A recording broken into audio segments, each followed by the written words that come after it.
So, hello guys! Ayan, for today's video, mag-haul tayo na pumunta kami sa Reve, and then, grabe talaga. Tapos, umuulan-ulan, umaambon-ambon konti. Tapos, ayan, pag ganun kasi yung akyat.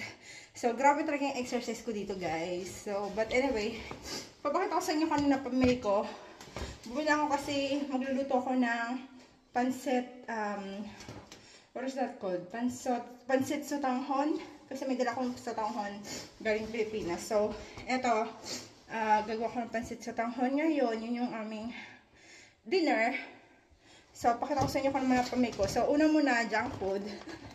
So, ito, yung flavor. Yung brand. So, which is, yun yung parang part ng Reve. So, yun yung parang own brand. Own ano nila.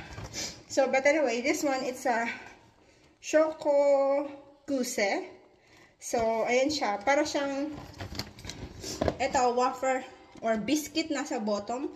Tapos, naka-coat siya ng chocolate. Tapos, ito naman, yung nasa, ano siya, ano ba ito? Parang marshmallow, kind of like that. So, ayan siya. Ito binili ko. Ano lang to? 1.75 I guess. €1.75. Inom muna tayo. Okay. So, next, ito, hindi, yung toys yan ng anak ko. So, it's a Yab flavor, Yab brand again. So, yung mga gantong brand, mura lang siya. Kasi may mga expensive brand din sila. So, but anyway, ito yung binili ko. Ano siya? Egg. Ilang peraso siya? 2, 4, 6, 8, 10. 10 pieces. So, ayan siya. This one, €1 lang din yan. €1 something.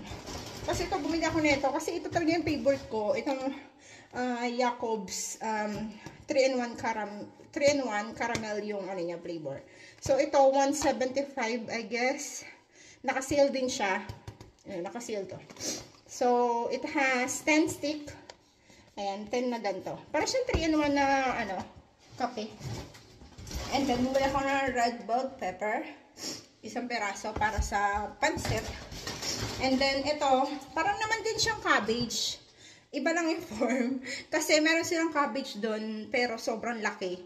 As in, ganyang kalaki. So, hindi ka na mauubos yun. So, ito na lang yung binili ko. Ganitong pera, I think it's, cents lang siya.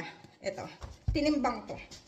Tapos, and then, this one, nagpakabili yung anak ko ng chips. So, it's a cheese and onion flavor. So, hopefully na magustuhan niya to. And then, last, binili ko is muna ko ng carrots. Ayan. So, carrots. Marami na siyang peraso. Ito, €1 rin ata or 2. So, but anyway, marami na siya. Madami na akong paglalagyan nito. So, yan. Yan na yung binili ko sa kasi pumunta kami sa Reve kasi kailangan ko ng egg. Kasi gagawa ko ng pandesal. Kasi yun yung favorite ng ko, little one ko. So, ayan, gagawa ako. And then after that, magluto na rin ako ng pancit na, sotanghon. So, yun lang guys. Yun lang ito yung napamili ko sa Reve. Yan lang. Lang naman, walking distance na naman. Pero, mahirap lang kasi sa kanila. Pag ganun. So, kailangan talaga grabe, tas nag-push din ako ng stroller ng anak ko. So, but anyway, yun na napamili natin. That's all.